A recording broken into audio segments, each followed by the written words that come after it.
Hai semuanya, nama saya Lisa Angelina, saya dari Hubungan Internasional Universitas Pajajaran Angkatan 2019.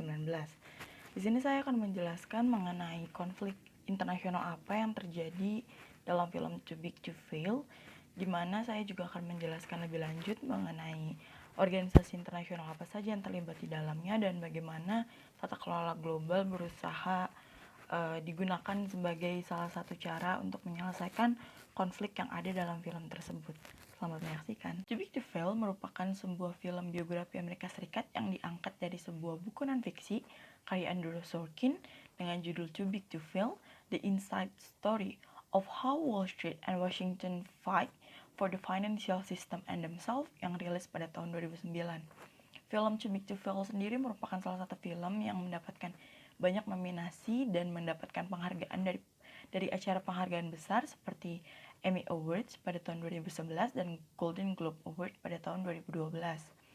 Judul dari film ini sendiri sudah menggambarkan mengenai alur cerita yang disajikan.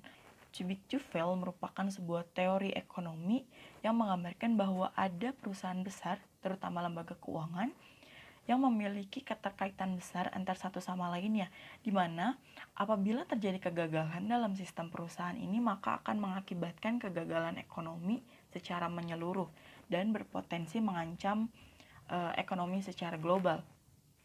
Film ini sendiri mengambil latar belakang pada saat krisis subprime mortgage di Amerika Serikat, yaitu krisis nasional di Amerika Serikat yang terjadi sekitar pada periode 2007 sampai 2010, di mana krisis ini dipicu oleh penurunan harga rumah setelah terjadinya krisis United States Housing Bubble yang dampaknya juga merambat secara jauh, yaitu pada penurunan harga pasar hipotek, pembangunan perumahan, juga tentunya pada sektor-sektor pengelolaan investasi global dari Wall Street sendiri yang merupakan salah satu sektor ekonomi yang dipegang oleh banyak sekali investor asing yang ada di Amerika Serikat. Jadi karena krisis inilah kenapa pemerintah Amerika Serikat akhirnya mengambil keputusan untuk mengakuisisi lembaga keuangan ataupun asuransi yang besar di Amerika Serikat agar mencegah konflik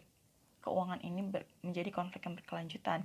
Status too big to fail yang dipegang oleh sebuah korporasi menjadi salah satu alasan mengapa mereka berhak mendapatkan bantuan keuangan dalam mengatasi permasalahan sistem yang mereka miliki, baik mendapat bantuan dari pemerintah ataupun dari bank sentral.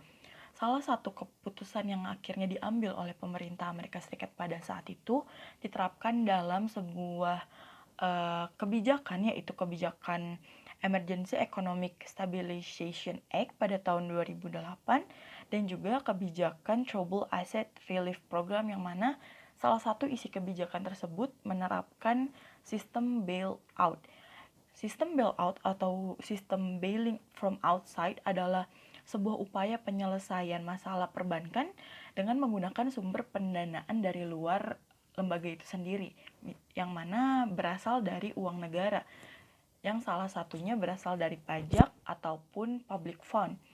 Hal ini dilakukan karena bank atau lembaga keuangan tersebut mengalami krisis pendanaan dari sektor swasta yang terbatas, karena sektor swasta pada saat krisis tersebut menarik investasi mereka dan akhirnya memilih mundur. Jadi bank tersebut tidak memiliki pegangan untuk membayar hutang ataupun menyelesaikan permasalahan pendanaan dari sistem dalam mereka. Jadi Henry Paulson sebagai Menteri Keuangan Amerika Serikat pada saat itu juga merasa bahwa AIG adalah perusahaan yang too big to fail, bahwa apabila perusahaan asuransi terbesar di Amerika Serikat ini mengalami kebangkrutan, maka sektor lain juga akan mengalami kekacauan yang justru akan memperparah kondisi perekonomian Amerika Serikat maupun perekonomian global secara luas. Akhirnya Henry Paulson mengambil keputusan untuk mengakuisisi perusahaan AIG dan membiarkan Lehman Brothers bangkrut, yang mana akhirnya Federal Reserve memberikan pinjaman terhadap AIG sebesar 85 miliar dolar Amerika Serikat, dan sebagai imbalannya pemerintah mendapatkan 79,9% ekuitas dari AIG dan memiliki hak untuk mengganti manajemen. Hak tersebut termasuk hak veto, di mana hak veto ini berarti semua keputusan penting seperti penjualan aset dan pembagian dividen dapat diakuisisi atau dilakukan oleh pemerintah tanpa ada campur tangan dari pihak AIG lagi. Lalu mengapa krisis yang terjadi secara internal di Amerika Serikat ini mengakibatkan sebuah krisis moneter yang akhirnya menjadi krisis berkepanjangan secara global? Jika dilihat dari dampak yang timbul secara internal, yaitu dari negara Amerika Serikat itu sendiri, mereka mengalami sebuah penurunan indeks saham dan juga ekuitas, mereka mengalami penurunan tingkat PDB, mereka mengalami penurunan tingkat kekayaan bersih rumah tangga dan organisasi nirlaba, yang pada akhirnya juga membuat peningkatan pengangguran menjadi sangat drastis di Amerika Serikat. Dan pada akhirnya Amerika Serikat mencapai di titik di mana mereka memiliki hutang nasional sebesar 103% dari jumlah PDB mereka pada tahun 2012. Sementara jika dilihat dari kacamata benua lain, yaitu Eropa juga mengalami krisis moneter yang sama pada saat ini, yang mana dampaknya muncul dari negara-negara kepada negara-negara seperti negara Spanyol, Irlandia, Yunani, ataupun Portugal, di mana akhirnya mereka tidak bisa membayar utang pemerintahan mereka tanpa melibatkan organisasi internasional sebagai pihak ketiga, seperti organisasi European Central Bank ataupun International Monetary Fund atau IMF dalam mengatasi krisis moneter yang mereka alami. Sementara secara global, secara menyeluruh, yang muncul adalah ketidakseimbangan sektor-sektor ekonomi Amerika Serikat yang juga ada di negara mereka, yang mana pemerintah dari negara-negara lain juga ikut mengalami defisit keuangan karena menurunnya nilai dolar pada saat itu, dan akhirnya justru menimbulkan keuntungan, tapi hanya untuk sektor swasta, karena sektor swasta pada akhirnya akan menarik investasi mereka dan mereka memiliki tingkat pinjaman tingkat tabungan rumah yang lebih besar dibandingkan tingkat investasi bisnis yang mereka miliki. Dan pada akhirnya selama krisis ini pula IMF mengeluarkan sebuah data bahwa kerugian global yang dicapai karena kegagalan sebuah lembaga ini bisa melebihi angka 4 triliun dolar pada saat itu. Lalu apa sih yang dilakukan oleh IMF dalam upaya mengatasi atau menanggulangi krisis global yang terjadi ini? IMF sebagai suatu lembaga keuangan internasional akhirnya melakukan sebuah reformasi kebijakan yang mereka lakukan dari sistem mereka sendiri, yaitu yang pertama mereka membuat firewall krisis, yaitu mereka meningkatkan kapasitas pinjaman bagi negara-negara anggotanya melalui perjanjian pinjaman bilateral dengan meningkatkan jumlah alokasi umum.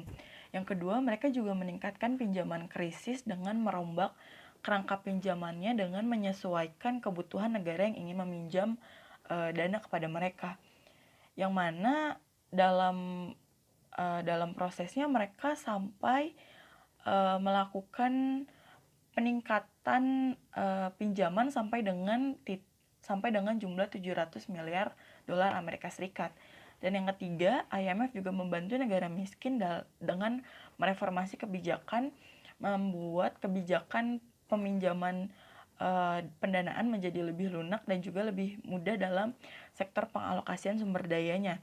Yang keempat, IMF juga mempertajam analisisnya dan melakukan banyak saran kebijakan baru, yaitu memperkuat pengawasan dan pembenahan hukum, memperdalam analisis risiko mengenai sistem keuangan, dan meningkatkan penilaian posisi eksternal dari anggotanya, dan merespon segala keluhan atau kekhawatiran dari anggotanya secara lebih cepat. Dan yang terakhir, IMF juga merespon melakukan reformasi dalam pemerintahannya sendiri untuk lebih mencerminkan perekonomian global dengan mengatur reformasi prioritas utama untuk legitimasi dan efektivitas dari IMF itu sendiri. Sekian penjelasan saya mengenai analisis analisis film Too Big to Fail. Semoga bermanfaat. Terima kasih. Sampai jumpa.